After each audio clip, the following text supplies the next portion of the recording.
Hey, how's it going, everyone? Before we get started into this next episode, for those of you that have requested both dark and light color shirt variants for some of my designs that are available on my website at falconrychronicles.com, you've gotten your wish. Those have been up there for a little bit now, so if you've been wanting to pick some of those up, you now can, and I appreciate the support. For those of you that have already picked some stuff up from the store, it's helped out quite a bit, and hopefully you all will continue to do so. Hopefully I'll have some more stuff available as time goes on as well, but also for those of you that have signed up for the extras memberships, thank you again for doing that. I hope you've been enjoying the extras content that has been made available to you all, and depending on how the demand goes for that over the next few months will kind of determine whether or not I continue to do that or not. So hopefully here pretty soon I will have some more things in the works that will be available to those members as well that I think you all will find pretty cool. I'm still finalizing some of those details, but for those of you that haven't jumped on board yet and have been kind of on the fence to do so, well, there's some other cool things coming up, and hope you'll consider joining. It really goes a long way towards the continued support of the podcast and the sustainability of it, and it's helping out a lot with some of the extra added expenses that come with bringing you the type of quality content that I've been bringing you all for years now. So enjoy, and hope you will continue to stick with it. And now, on to this next episode of the Falconry Chronicles podcast.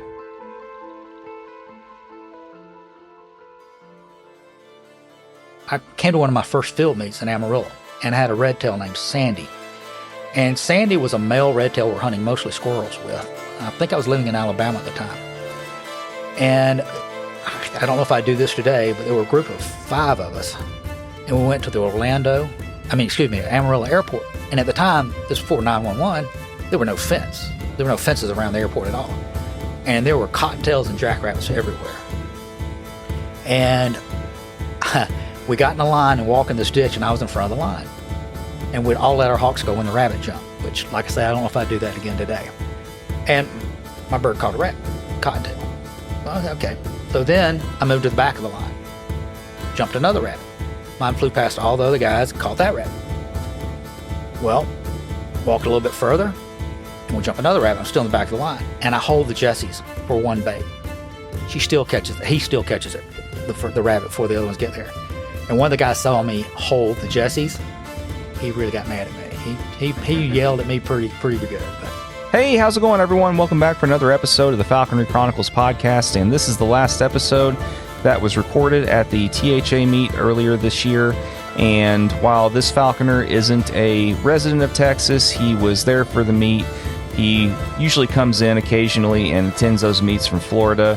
Spence Wise was the guest for this episode, and he was nice enough to sit down with me and talk for a bit before he had to get on the road and beat the ice storm that was kind of coming in towards the end of the meet, so he didn't get stuck there and could make it back to Florida. But anyway, he was nice enough to sit down with me and talk merlin falconry and some of the different experiences that he's had with that, as well as talk about some of the different types of challenges he's faced with land development and things like that in areas of Florida that he used to hawk and, well, ironically enough, is now developed by the community that my parents now live in, oddly enough. So anyway, we're going to go ahead and jump right into this episode with Spence Wise and wrap up these episodes that were recorded at the Texas Hawking Association meet earlier this year, and I hope you've enjoyed them. So here we go.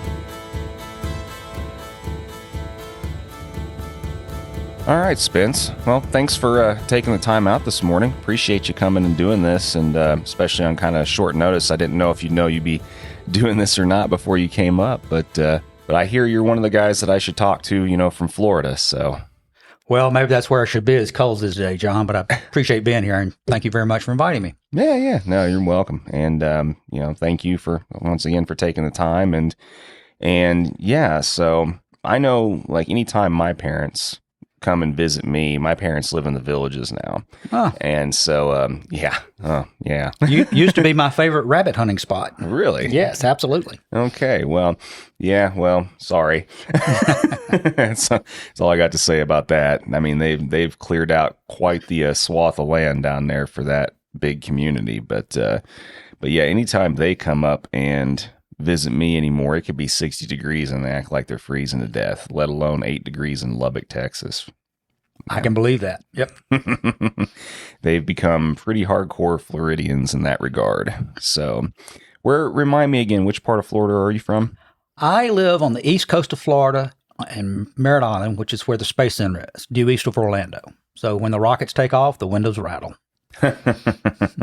Fair enough. I think one of the last couple times that I was in Daytona, my parents have a timeshare in Daytona also. When we were visiting them down there, it was one of the last, I think one of the last times we were down there, it was one of the times that SpaceX was launching a shuttle or something. So, I mean, it was kind of cool to see. It is. And if you ever get a chance to watch one of the boosters come back and land on land, it's the most amazing thing you'll ever see. No, I've never seen that. How's that process go? When the rockets take off with SpaceX, about half the time they go up, and then the boosters fly back down and land on a pad or on a barge out in the ocean. And it's just, the whole technology is amazing. So they used the last booster, I think, 19 times before it finally fell over on the barge coming back in from the rough ocean. So they use them over and over and over again now. They don't just throw them away. Wow, that's interesting. Yeah, I have no idea how that process works. I'm not going to even sit and try and pretend to understand how the physics of all that works and everything. But I always did wonder what would happen if, one of those things did decide to blow up over there or something. Has that happened over by you before? It's been 20 years since I've seen one blow up. It's been quite a while. Mm. Yep. Well, I guess that's a good thing. The further time between all that is possible, I guess is always a good thing. Yep. They're doing good. They're doing good. Yeah. No, that's awesome. Well, I mean, and have you lived pretty much in that area most of your life then? No, I was raised in the Carolinas and Georgia, and used to trap on the beach of Alabama when I lived there. But I've lived in Merritt Island on the coast there for about 38, 39 years now. Okay. Yeah, so long enough to be pretty ingrained. Yes, and watched it grow way too fast. Yeah. Yeah, I mean, there's aspects of Florida that I still enjoy, but overall, I mean, I used to enjoy going there a lot more when I was younger, and as a kid, you always have fonder memories for the most part anyway, just family vacations and excursions and things like that. But I know for me, anymore as an adult now, when I try and make my way through Florida at all, it's just like, it's tough sometimes, especially on the turnpike and everything else. There was a short amount of time that I was working around Orlando too. I did a short stint down there for a few months at, it used to be the Florida Hospital for Children. Yes. Yeah. Now I guess it's Advent Health or whatever. Right. Yeah, and that was a neat hospital to work at. They had that Disney affiliation and all that kind of stuff. But anyway, like anytime I had to get on the I-4 for that short period of time around Orlando, it was like, okay, which of this road can I swerve off of just to go ahead and end my misery? Yeah, it's more of a parking lot than anything else, that's for sure. Yeah. I think traffic there moves about, every half hour or something like that sometimes. But anyway, well, I mean, I'm glad that you've enjoyed living there, and I'm sure that it's been painful, seeing the growth and the adjustment and having, the adjustment that having to find new spots with all the, just the ever increasing amount of tourism and just population growth and all that. And I mean, over the last few decades that you've been kind of down there hunting, and I mean, how have things progressed when it comes to your falconry? And I mean, did you start off flying certain things and had to stop and you had to transition to something else just because of your prey base availability? Or no, actually, it was because of your parents. So yeah, when we first moved down from Alabama, my wife and I are both falconers, and we still fly birds. Yeah. And we were dirt poor in Alabama. We both got married. Well, of course we got married, but we had new jobs just started. I came out of a wildlife job because I couldn't make enough money to support a wife. So we started working hard and had no money, but we had red tails and we hunted squirrels every afternoon after work, and we caught a lot of squirrels. And to us, squirrels were like the regular routine hunt. And then we would drive 2.5 hours to Tuscaloosa to meet a biologist for the university named Tom Rogers, and we would hunt rabbits, and we'd drive 2.5 hours to jump 2 rabbits in an hour and a half. Well, I moved to Florida, and rabbits were like big game to me. That was like the ultimate for the red tails, because squirrels were just everyday thing. Mm-hmm. And I got to be honest now, I probably think about it the other way around. Squirrels are much more difficult. Sure. But we got down there, and where your parents live was a frozen out orange grove. And it had been bought by Libby Foods, and they had thousands and thousands of acres that froze right after they bought it. I met the security guy and told him what I wanted to do. He said, "Son, you come over here and fly all you want to. You catch all the rabbits you want." And literally, I was just shocked, because when we hunted in Alabama, we were hunting briars. We had to wear briar shirts and briar pants, and the red tails would crash through briars, and you never saw the rabbit, just almost never. Well, we were walking in tennis shoes between frozen groves of orange trees, and we would jump 100 rabbits in an hour, and that's absolutely no exaggeration. So we went hard into rabbits with the red tails. I should have been doing quail if I knew the quail were going to disappear, because they had a lot of bobwhites. But my kids grew up eating nothing but rabbit. They didn't know what chicken was. We had rabbit spaghetti, rabbit tacos. I mean, that was what it was all about. So that was my first hunting experience in Florida, starting there. Nice. Yeah, and it's cool talking to someone like you then that was there before all of that development and everything, because and that's why I like talking to guys like yourself that have been in an area for so long and have seen all these different changes and stuff, because I would have had no idea whatsoever. And so another little funny thing too, like I remember there was one time that I was visiting them down there. And it's funny because for anybody that's not familiar with the villages that's listening, if you've never been there, you just have to understand how this place is set up. Like it is set up so that you never have to leave, theoretically, basically. Like you can get anywhere on a golf cart.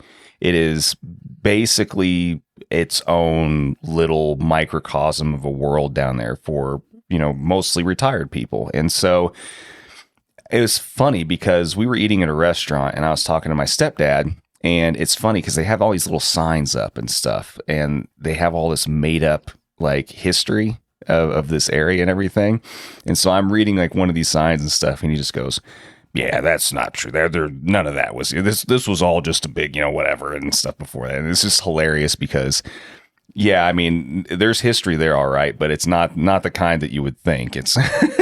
It's kind of like, if I would have known that it was a previous Falconer's paradise, I would have probably been more sad. But anyway, now continue on. I mean, so how did things then progress from there? And what did you kind of do over time then? Did you still continue to do that for a long time, or? Well, I did it for quite a while until I started flying merlins pretty heavily. I had been trying to trap merlins even before I moved to Florida.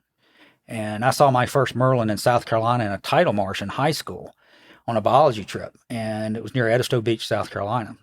And I was just amazed. I had never seen one. Didn't know what it was. Now, this was before the falconry license probably didn't even exist at that time. I don't remember when all that happened there. But it was very hard to communicate back and forth between people. And I talked to my biology professor, and he says, "Yeah, I see them down here fairly often." So after I got my falconry license, I said, okay, I want to do merlins. I've always been fascinated with merlins after that. And so I met a gentleman now. His name's Dr. Jim Parrish. He was under Tom Rogers and later Clayton White as a biologist on peregrine trapping. And he told me, well, you go down to the beach on Alabama and we catch them while we're banding peregrines. And so he was using gigantic mist nets. My first year trapping, I had mist nets that were 40 feet long, 6 feet tall, and I was using sparrows for bait. And I caught everything except for merlins because, one, I was down there the wrong time. I had to learn when to trap. And I'll cut a little short on the story here in that it took me 5 years of trying to catch my first merlin. So I was reading all the wildlife journals on how to do it and realized the nets had to be smaller. And then I finally realized that I was trapping too late. I was down there in October, like mid-October, when the peregrines were heavy. Well, the big merlin push for us, the earlier push, is September. It's always September 21st, somewhere a day or two one side or the other.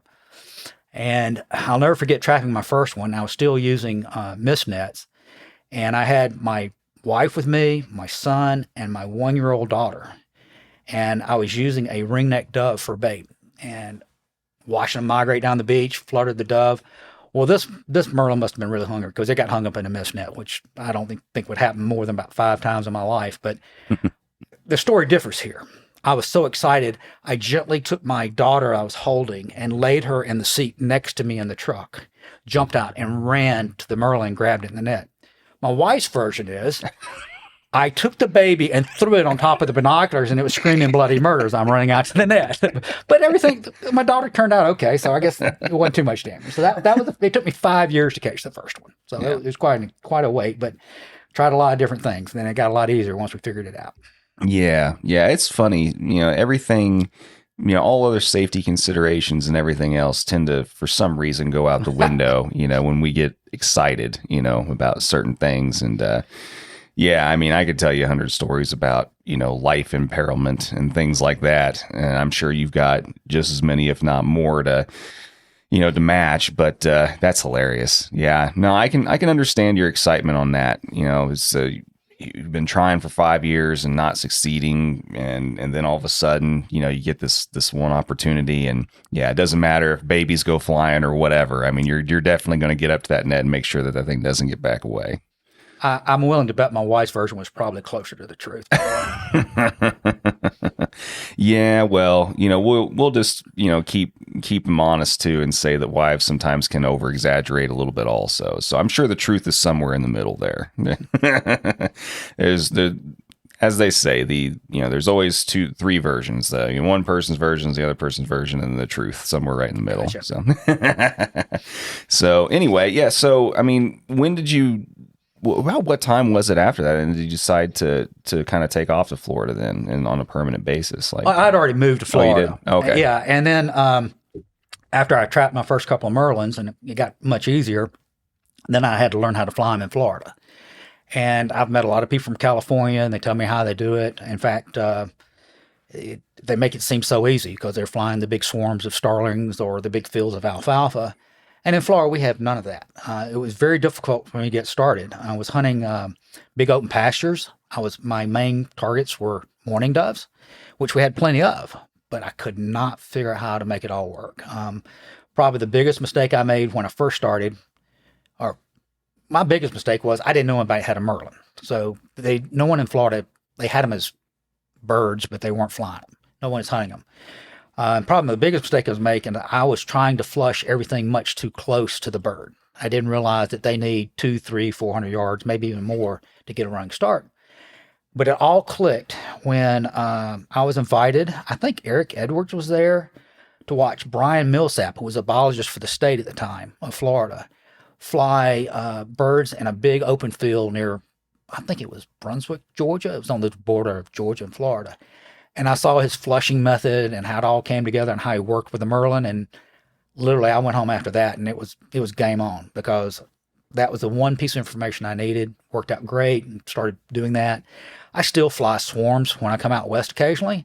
It's very visually dramatic, but I really enjoy when I'm flying merlins to be participating like you are with a red tail or a Harris hawk, or even flushing for a peregrine, something that you're involved in, not just a spectator. Yeah. Yeah, and I mean, the murmuration flights on starlings and stuff, it's a pretty cool thing to see, that's that big word I was trying to remember. Yeah, that's it.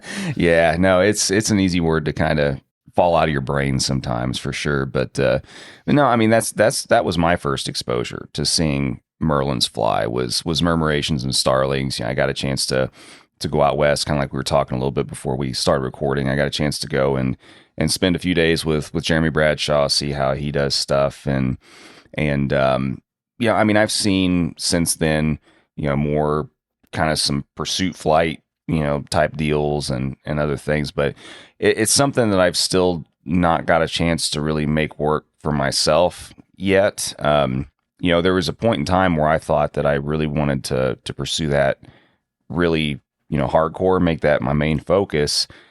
And then the unfortunate thing where I live, they come through, but it's hard to pin down. They don't really want to stay very long. They're constantly moving through, and where I'm at, you kind of almost have to wait and figure out where they're roosting and try and catch them, either right before they roost for the night, or if you try and get where they're at the next morning and they start going, it's like it's really kind of hard to pin down what they're doing where I'm at and get like a good beat on trying to trap one. It's a little bit harder where I'm at because I'm in the Midwest and southern Indiana, so we see them, but it's not as cut and dry, you know. Yeah, I understand that. We have like a 2.5, 3 week window during migration where it's excellent. And then if you want to go trap one after that in the middle of the winter, there are a few there that overwinter and have territories, but the odds of you seeing one without having another falcon up are very slim. And the only thing you can learn is they tend to use the same trees to hunt from every day when they're there. But we would have a hard time catching one in December. We really would. Yeah. And when we start looking, you know, I mean, there's been multiple ones that have been trapped in my area, kind of in that mid-October-ish kind of range or whatever.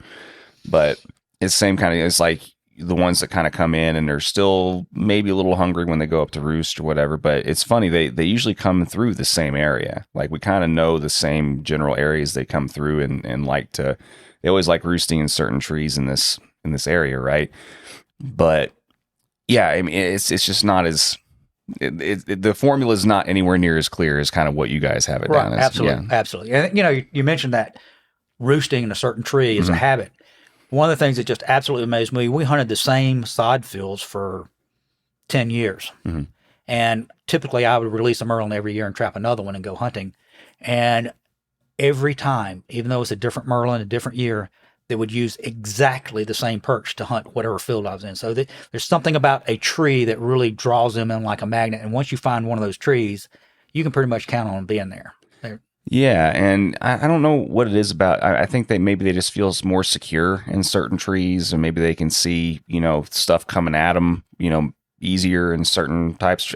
Who knows? I don't know. I mean, I don't know if you have any more insight as far as that goes. I don't. I just know it happens. I have no idea why. Absolutely no idea. Fair enough. Well, so I mean, has there been really? I mean, aside from, of course, the red tails and the rabbits that, you know, are no more there now. Well, actually, I should say they're there. They're just in, you know, the bushes and, you know, in front and behind everybody's houses now and in that area. But I mean, aside from the rabbits and then, of course, you know, the flying the merlins and stuff, I mean, is there really any other types of falconry that you caught on to while you were, you know, there initially, or is it pretty much has always been merlins and stuff? No, we were kind of forced from one thing to the other, and we lost our rabbits. And I got to admit that I really hated losing them because we were flying mostly red tails. I flew a few Harris Hawks too, but the next choice we had was squirrels. Mm-hmm. Well, after hunting squirrels in the woods in Alabama, which are very dramatic visual flights, you're looking up 60, 70 feet, no leaves on the trees, to flying in live oaks where you can't see 5 feet, I didn't really enjoy that. And that kind of pushed me to hunting merlins. And I hunted merlins for many, many years. And it was really good for a while because of the development. They would come in and take a cow pasture, and I was already flying the cow pastures, clear it out and put roads in, and they put little ponds in, and then they would put ryegrass out. So they would be covered up with mourning doves. And around the ponds, we could catch snipe. So it was great. It was fantastic. Well, that slowly started going away because once they build those roads, they want to build the houses. And that kind of got built up and went away. And that either leaves squirrels or you can still fly merlins in some of the big fields. But I really switched over to peregrine falcons at that point in time because I still had some ditch ducks I could fly out in the big fields. And unfortunately, that's kind of gone away. My last ditch was developed not too long ago. So I've started commuting out west. I spend my winters out west flying peregrines now. So you can still fly merlins in Florida. Absolutely. You can still fly red tails on squirrels and rabbits in South Florida, but not where I live. So. Yeah. What about these? It's always funny. Sometimes you see these videos floating around of, you know, not necessarily falconry birds, but every so often you'll see, you know, these videos floating around of red tails trying to catch iguanas and stuff like that. Has you ever heard of anybody trying to get into that down there? I'm sure it happens. That's a little further south because we're too cold for those. Yeah. But I'm sure it happens. I know that I've got some good friends down there that's got a red tail, and they're catching quite a few ducks. And they're doing pretty well on ducks with red tails. It just amazes me. How's that setup work down there? They're hunting trees, ditches, and rice fields. And just putting them up in the tree. And the bird was wed to feathers when it's a brancher, so a late brancher. So he's doing real well. Yeah, that makes more sense. Yeah. No, that's cool though. Well, I mean, so about, I mean, how far out west do you go then? Whenever you commute out west to go hunting? Well, I've got a second home, not a second home, but a place that I land in near Wichita Falls, Texas. And I spend basically, I visit Jimmy Walker, my good friend, in Amarillo from from November 6th till Thanksgiving, fly with him. And then I moved to Wichita Falls for the rest of the year until February 10th. And then typically I'll roll out to Nebraska and go chicken hunting from there somewhere else. So just kind of migrate around and then go back home. But I do make it home for Christmas and Thanksgiving, the grandkids and all that stuff. Yeah. So. Yeah. Well, you got to make sure to make it back in time to toss a few grandkids around and stuff, right? Yeah. I just got to keep the wife happy. That's all there is to it. Fair enough. Well, and so, I mean, with your early introduction, let's kind of go in a little bit more then into kind of your early introductions into falconry and just, some of the things that motivated you to get into it in the first place and, where your initial kind of interest came from. Well, sure. I think that by today's standards, the best word for my beginning falconry would be catastrophe. My parents sent me to camp, an overnight camp, in Alabama called Camp Laney when I was about the 5th grade. And there was a red-tailed hawk stuffed in the cafeteria. And it just absolutely captured my imagination. I have no idea why. Just absolutely captured it. And I'll tell you what, I was a lazy student in school all my life, but I went to the library and I read everything I could about red-tailed hawks and just for years, 4 or 5 years, read about hawks. And I would go out there and watch them. I found their nest, just wandering around the woods after school. And like I say, where I was living there, I was in Spartanburg, South Carolina. It was mostly red tails that lived there. And then I stumbled across, like so many people, my side of the mountain. And I said, oh, there's a thing called falconry. And I got, as most people did again, I got all the books that I could from the library, and almost all those were old books, old English books that didn't mean a whole lot, but I learned what I could. And I finally talked my parents in. They'd give me a book for Christmas every year, and I finally talked them into letting me buy a hawk from the back of Boy's Life. And that was a catastrophe, too. I had all my money saved up and bought a hawk, and I think it was called a roadside hawk, I'm not sure. And it lived for a grand total of 3 days. It wasn't doing well when I got it. And I stumbled along. I met a neighbor who moved in, who was a dentist who knew how to trap kestrels. He took me out catching kestrels with a cricket cage and a couple of nooses and some lead weights and a mouse. So we started doing that for fun. And I tried to train a couple of them. Once again, nobody there helped me. Didn't go that well. We never caught anything. And things kind of came together for me. I got my falconry license before there were sponsors and all that, but it came together for me probably my first year of college. I ran into, finally, some people in Georgia that were flying Harris hawks. Malcolm Edwards was one name, Tom Ball was the other. And I had a red tail at the time. And I had it doing everything it should do except for catch stuff. Well, I went out hunting with them one afternoon and watched their Harris hawks catch squirrels.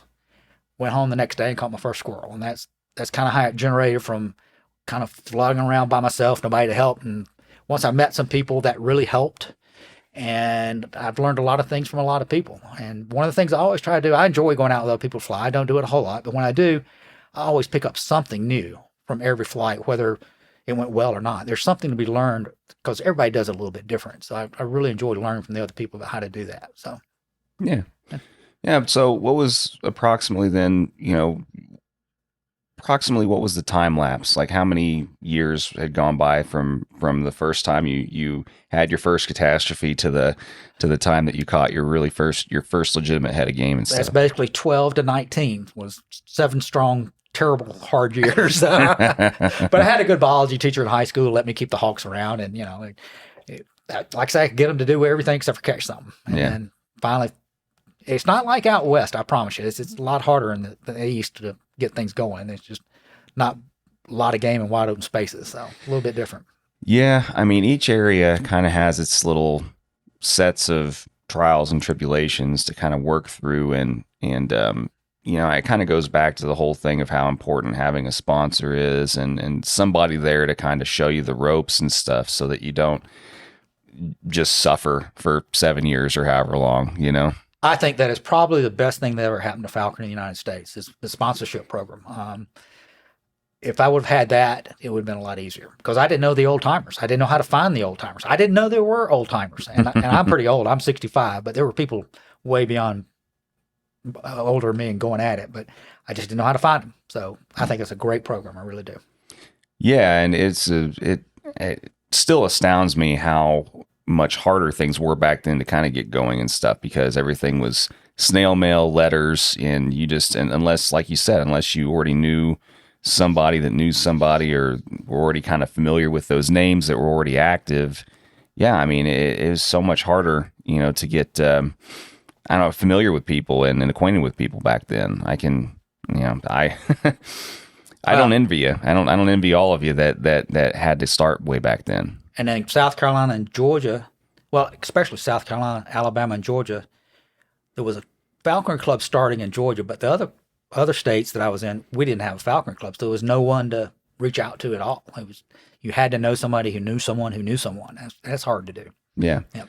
Yeah, the networking had to have been much harder for sure. But I guess, depending on where you're at also, I mean, it's also hard for this generation to continue to hear just how plentiful, the game was, and there's so many more places to hunt and all that kind of stuff back then too, though. Absolutely. I can see both sides of that. Just the TMP, I call it too many people syndrome, is getting us now. And I often wonder if people that were flying birds after World War II, was it that much better than it was for me? They probably was. I mean, they probably had a lot more access to stuff that I wouldn't even imagine now. So I'm sure that's gotten harder and harder and harder. Absolutely. Yeah, more resources available, but not quite as much of not anywhere near as much of the knowledge base that was available. Yeah. Yeah. And there's a trade-off there everywhere. But yeah, so I mean, as far as, pretty much still peregrines, do you still fly merlins? I absolutely do. I've flown close to 40 of them. And I had one I trapped this year. Unfortunately, it started nibbling on its toes, and I didn't even give it a chance. I just cut it loose. So, And with the timing of peregrine season starting and duck season starting, didn't make sense to trap a new one and start over. I wouldn't have time to get things going when I needed. So this year I will not be hunting one. I had one, but I'm not going to be hunting one for sure. Next year. Nice. Well, and so even like with the way things are for you now and your availability of being able to kind of commute out west and do everything you do, what, with the way your life is, I mean, what's your ideal setup? How many birds do you ideally fly? And, as far as time management, it's always a challenge for falconers no matter what. And, if you're flying more than one bird, there's oftentimes a tendency where one is usually sometimes a little bit better than the other, because you end up dedicating inevitably sometimes more time to one than the other and stuff like that. I mean, what's your ideal team look like these days? Well, that's a really complicated question. One time I tried 2 peregrines and a merlin, and the merlin ended up suffering, not physically, but just didn't hunt every day. So that combination was not good for me. And I realize I've got friends that are hunting with me, so we're flying probably my 2 peregrines and 2 or 3 other peregrines plus the merlin. That's a pretty full day. But that was too much. And you end up with that backup bird mentality you're talking about, which I don't ever want myself saying that that's a backup bird again. I don't ever want to see that again for myself. I think I've flown 2 peregrines. That's okay. I'm flying 1 peregrine right now, but that's not quite enough, because I've got more time than I've got birds right now when I'm out traveling. But I think the ideal for me would be either 2 peregrines, or, and just my personality, I'd rather have 1 good peregrine and 1 really good merlin and do both. That would be my ideal blend. But 3 birds for me, I tried it. It's too much. And I used to, when I was working and raising kids, my saying was 1 bird, 1 wife, 2 birds, no wife. And that's pretty close to true. But 3, even retired, is tough for me. I just can't do it. Yeah. Yeah, that's another one of those popular, sayings in falconry too. It's hilarious. Yeah, I can understand that. I mean, I know for me, with the way things are in my life right now, anything more than one bird, and sometimes even one bird. I mean, there's instances where it's just like, I've forced myself to just not do it sometimes because I knew I wasn't going to be able to do justice to even one bird, and we all kind of have those struggles where we just kind of have to have our own self kind of come to Jesus meeting, and just lay it out for ourselves sometimes and just be like, this isn't going to work. And, but yeah, I mean, I can see where one larger falcon and one smaller falcon would be a nice combination, especially for someone in your position. And so, I mean, what are your ultimate goals each season then whenever you go out west? I mean, what are you really, remind me again what you're primarily trying to catch and really focus in on as far as prey base? Well, it's mainly ducks. Ever since my side of the mountain, the one thing I wanted to do was go trap my own peregrine falcon and go out and hunt ducks with it. And I was actually on vacation overseas, and I got a notice that I had gotten the permit to trap one of the peregrine falcons, one of 6 in Florida. And I looked at my wife and said, I quit. And I literally resigned a week later from my job because I knew it was time. But so ducks is mainly it, and I'm starting to enjoy upland game. I'm going to tell you, to me, that's prairie chickens, for example, and sage grouse are much more complicated than ducks. Ducks pretty straightforward falconry for the peregrine falcons. But I don't have really goals. My goals are, as far as game's concerned, I want to see great flights, healthy birds, and fly with some of my very good friends. That's kind of it. That's what I enjoy doing. And that's my goals. Have a good time with my friends and have the birds do well. And that's it. Yeah, I mean, for sure. I mean, that's the core of really what most people's falconry is. I mean, if you're not able to do those things, then it's kind of pointless to really do it. And for a lot of people, I mean, there's, of course, a lot of people that don't really enjoy much of a social aspect. They like a more private, aspect of falconry for themselves and stuff. But I know for me, I'm kind of like you. I like hunting with friends and being around people that are sharing a mutual, passion, making it fun. And I mean, that's not to say that 6 months later we're not sick of each other and don't want to see each other for another 6 months. But yeah, well, I've been lucky there in that as I get older, I'm definitely getting grumpier and put up with less personality issues from other people that grate me. But I do have a good group of friends that kind of rotate through. So, we're not there too long together, and it works out really well. So, yeah, they take me some places and I take them some places. So it all works out. Yeah, no, yeah. That's good. Fun. That's good. Yeah. And like I say, I've hunted every year since I was in college, so been great. Yeah, a lot easier when you got time. For sure, a lot easier. Well, and what did you do for a living again for all those years when you were still working? I was in sales for a large filtration company, and I worked in North, South, and Central America. I flew on airplanes every week for 4 days a week. But luckily, I was able to, at that time, control my schedule. So I still worked in my hawking on weekends with red tails. I couldn't do it with merlins, but I did it with red tails. And made every soccer game and every play and all the kid things all at the same time. So it worked out. I'm very happy. I was able to control that part of my life. Well, that's amazing. Yeah. I mean, anybody that's able to pull that off, hats off to you. I mean, it's there's been so much stuff I've missed throughout my work career and everything. 18 years in healthcare. I mean, inevitably with holidays and having to work weekends and everything else and rotating schedules, and yeah, I mean, it's tough. It's always a balancing act, and it's another one of those things that people really need to continue to hear is that, yeah, I mean, if you don't have a work life and a family life that is conformable or shapeable, moldable, so to speak, to allow this in your life, it's really it's a hard path to go down. Yeah, I think it's an old cliche, but my wife has said it more than once. It really is a way of life. And if that's the life you want to live, then you need to make your life work that way. If not, then don't do it. Mm-hmm. Yeah. So, I mean, as far as merlins go and the trapping and acquiring and all that kind of stuff, I mean, you pretty much have been primarily a beach trapper for most of the years that you've trapped merlins, haven't you? Absolutely. Absolutely, on the coast somewhere, yes. Yeah.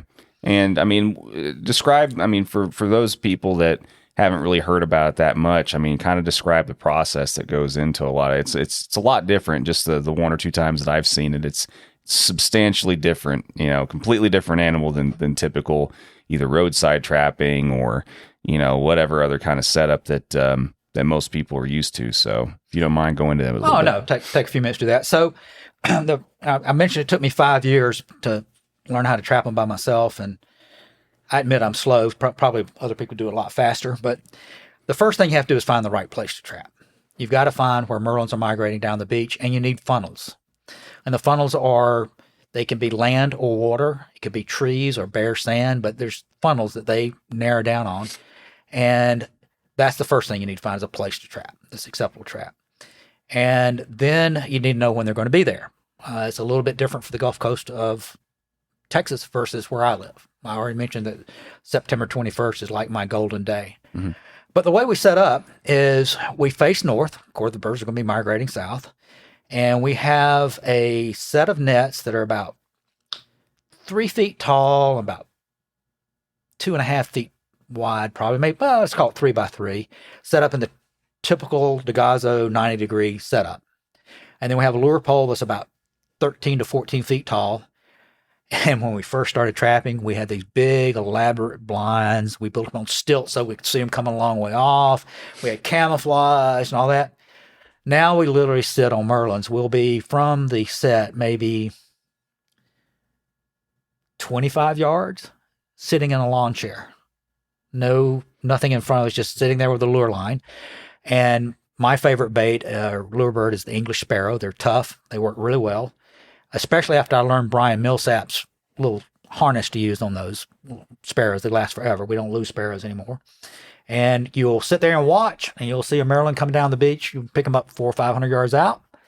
You start luring, and they will lock on. We call it locking on. You'll see them straighten out and come in a shallow dive to you. And now you've got the sparrow above the nets. You're still flipping the sparrow around pretty high in the sky. Well, once it locks on, you drop the sparrow to where it's just above the nets. And then when it's about 30 yards out and starting to drop to the deck, you drop the sparrow to where it's behind the nets. And 9 times out of 10, they'll hit the net the first time and you got them. If you wait until the merlin is 100 feet in front of you and still headed south, most of those will not turn. Once they're ambushing going down the beach, they're not going to turn around and come back and get something. So if they don't have an ambush shot, they'll just keep on going. So that's kind of the way it works. And a typical day, we'll see, I don't live in a great place to trap. We'll see 12 to 20 merlins is a pretty good day. And, we'll catch 3 or 4. Yeah. So it's kind of the way it works. Nice.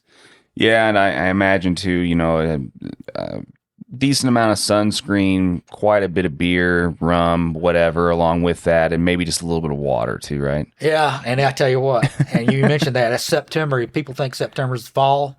In Florida, it is hot, and you don't want the sun out because you're going to melt, just literally melt. But we usually only trap from about 30 minutes before sunrise till about 10 o'clock. And then we come back, if we don't have our merlin yet, around 4 o'clock. Because the merlins get up early, catch that first bird early in the morning.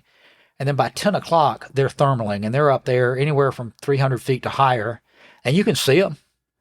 But I have never pulled a merlin from 300 feet to come down to a lure. So we just gave up on the whole idea, and we trap them when they're hunting instead of when they're trying to migrate. Mm-hmm.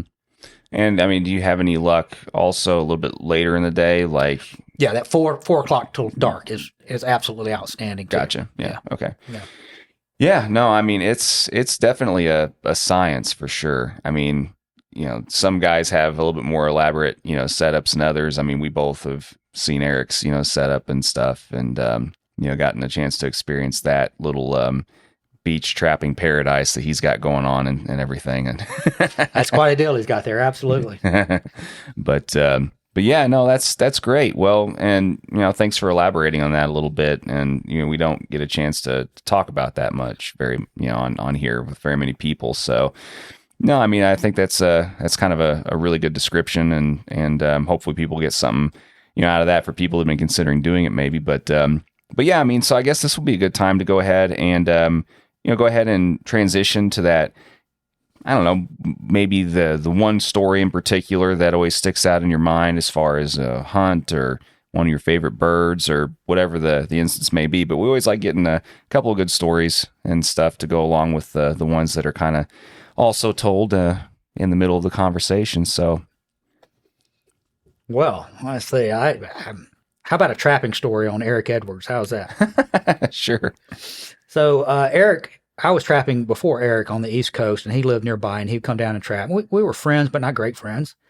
And one day, he called me and said, "Hey, I'm going to be trapping south of you, and with my wife." And I said, "Well, I'm going to be trapping to the north with my wife. No problem. I'll be north of you about an hour." And he trapped and trapped. He called me on the phone and said, "We haven't caught anything. We've seen a few." And I said, "Well, it's just picking up here. Come on up." So he came up, and we happened to have the world's best trapping spot at the time. It's gone now. It's got a condominium on it. But he drove up, and he walked down the scrub we were in, and I'm not exaggerating. In less than 15, 20 minutes, we had 5 merlins socked up.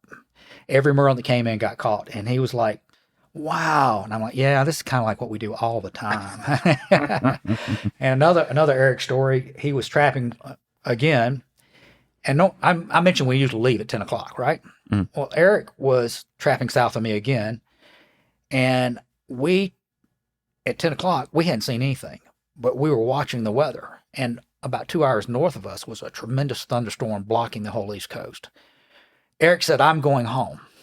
I said, "We're going to stay." And for once, we trapped during the middle of the day.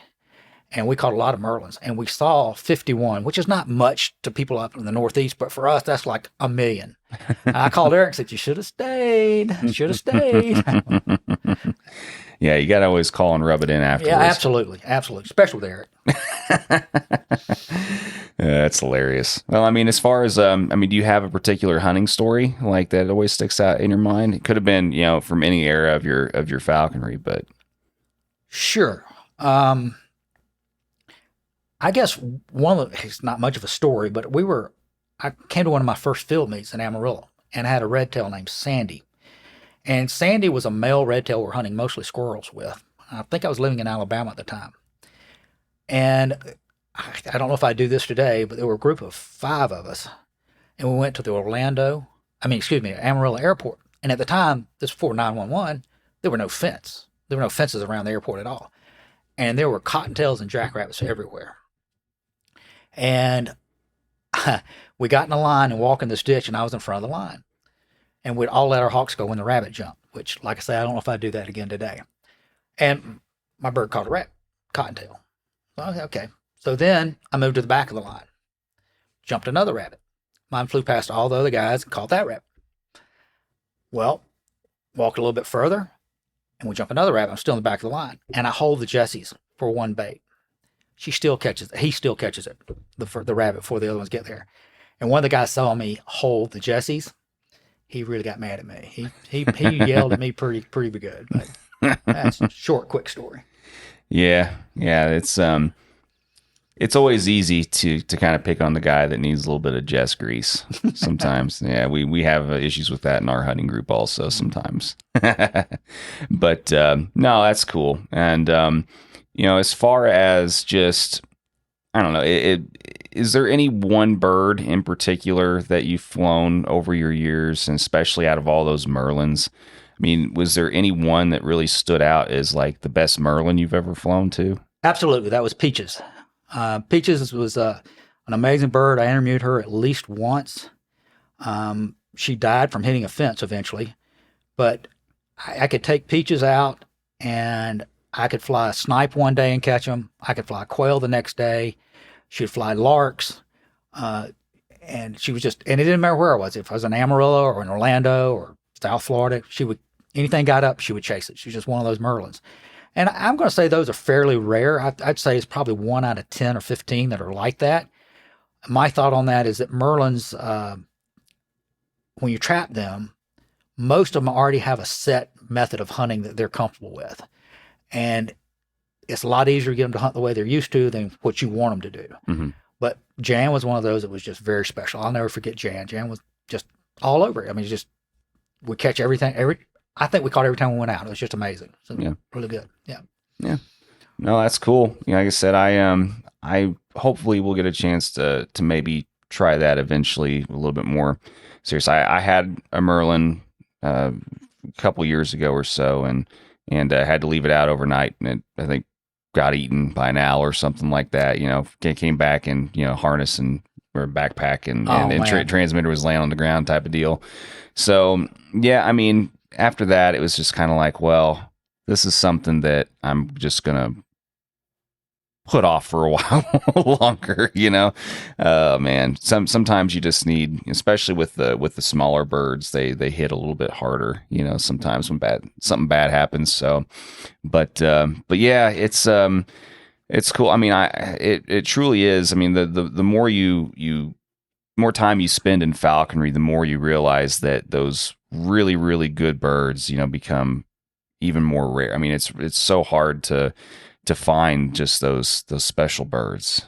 I mean, is that pretty much something that you said you've flown like 40 merlins or something? Close like to 40 merlins, yeah. And out of those 40, how many of those would you consider to be really special? 3. 3. Yeah. That's what I mean. And I beg to differ with you a little bit. I did say the merlin depends on what they were doing before you caught them. Mm-hmm. But a lot of that probably has to do too with the conditions of the fields I was in at the time. Mm. I mean, when you have a field that's full of game, mm-hmm. and that doesn't happen in Florida very often, I think that makes it a little bit easier for that kind of bird to develop and work with you and become special to me anyway. So I think it's a little bit of, the bird's personality and happen to have the right hunting circumstances, and it all comes together at one time. And for me, that's only happened 3 times out of 40. No, I can see that, and I think that's a good point. And just real quick, for example, when on a good year, we'll get 40 flushes in an hour mm-hmm. for the merlin. The average year is 1 per 15 minutes, and that's hard to make a bird when you only have 1 flush every 15 minutes. Sure, it is. Sure. Yeah, and then what might have been or could have potentially been an experience where this bird's super special turns into this just sucks because because you're also not showing it as many slips and everything else too. Yeah, no, I mean it's all about perspective, I guess. But well, like I said, I mean I appreciate you sharing all of that. And I mean, is there anything else like noteworthy that you can think of to share before we kind of get your last, I don't know, like piece of advice or whatever? I mean, is there anything that we may have not touched on that you can think of? That I don't think so. There's not a lot over here to talk about.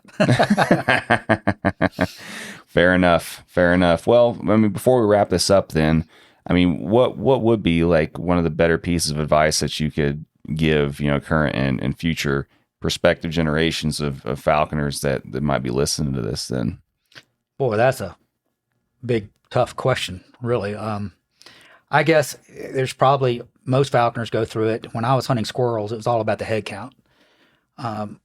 Now I don't even keep track. I mean, I do record it, but I don't count them. I don't know how many are in the number. Falconry is what you make it for yourself, and what is good falconry for me may not be good falconry for you. But I've gotten past the point of judging one falconer against the other, because as long as they're doing what they want to do, the bird's flying well and happy, not doing well, it's about, as long as you're out there hunting the bird, to me, that's falconry. And it's going to be, everybody's going to have their own personal way of doing it, and just be happy the way you're doing it and do it your way. Yeah, no, for sure. Yeah. And yeah, I mean, you're absolutely correct. I mean, what might not work for one person might be someone else's paradise, No, I totally get it. And I mean, so do you think, just before we wrap up here, I mean, you think you'll always be living where you're living? Are you gonna stay in Florida for the rest of your life, you think? Or? I think so. I also enjoy offshore tuna fishing and marlin fishing and dolphin fishing. And my kids and grandkids live 20 minutes away, and there's no way my wife's leaving, and I can't afford to leave her, so there we go. But no, I do enjoy Florida. I'm opposite of most people. I like to spend my winters cold and my summers hot. So yeah. No, that's you're like the opposite snowbird. Yes, I need to find somebody to trade houses with somewhere. Fair enough. Yeah, no, I can certainly I understand the situation of the whole, the marriage aspect of things. My wife's probably never going to move from where we're at either. So I get it. Yeah. It's the reason why I travel so much, I think, partially. But, well, I mean, Spence, I appreciate you, spending the time this morning and and taking some time out on short notice once again, like I said, to do this. And appreciate your insight. And, like I said, there's certain things that people don't get a chance to really hear much about, because certain aspects, especially with like the beach trapping and things, are pretty, pretty specialized when it comes to certain things. I mean, people don't get to hear about that much. So, I mean, I appreciate you sharing all that. And yeah, I mean, how much of a drive do you have this morning? About 3 hours. Not bad. Not too bad then. Yeah. Of course, the Floridian blood tends to freeze in anything less than 60 degrees, and it's 8 out now. So, I mean, good luck with that. Thank goodness my new truck has that auto start. I can do it and get it warmed up before I go out there. That's really good. Did you bring birds with you this time? Oh, yes. Yeah. Did you get a chance to fly while you were here at all? Actually, I flew on the way over yesterday, and I've got a place I'll fly on the way back today. So, yeah, I'll be flying the area, sure. Gotcha. Cool. Well, thanks again. I'll let you get to it and, let you get driving, and appreciate you again. All right. Good talking to you. Yeah.